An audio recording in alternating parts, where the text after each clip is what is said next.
Councillor Chris Vince, how do you assess the night? Well, look, I think overall it's been a successful night for us. We went from, you saw me last year standing on my own in a hall not far from here as the only Labour councillor that was returned. This time round we've won 5 seats, which is a huge improvement on last year.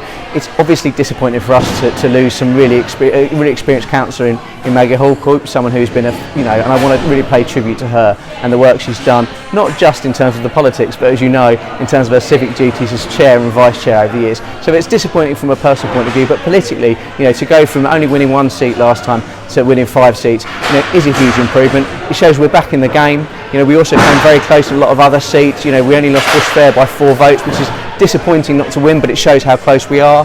We came very close in Harlow Common, where we lost it last year, and also we actually made huge improvements in Staplety, and actually showed promise in areas like Sumners as well. So it's been a good night for us politically, but from a personal point of view, it's disappointing to lose an experienced councillor like Maggie. So do you look at seats like Mark Hall, which you lost heavily last year? Yeah. By election you lost by 50, yeah, and now you've gained it. Is that accentuating the poll?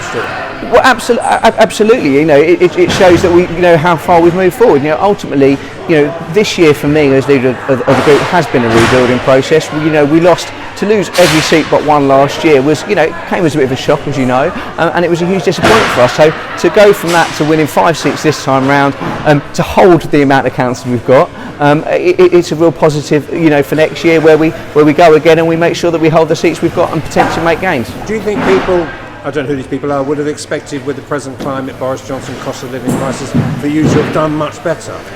I think if you look at it in terms of seats, you could probably argue that. I think we certainly got on the doorstep people angry with Boris Johnson and people really suffering from the cost of living crisis. And you say across the board, in the majority of seats, we did improve and we did get closer to winning. We just narrowly missed out on a couple of seats, which would have made the result look a lot better. Chris Vince, thank you very much.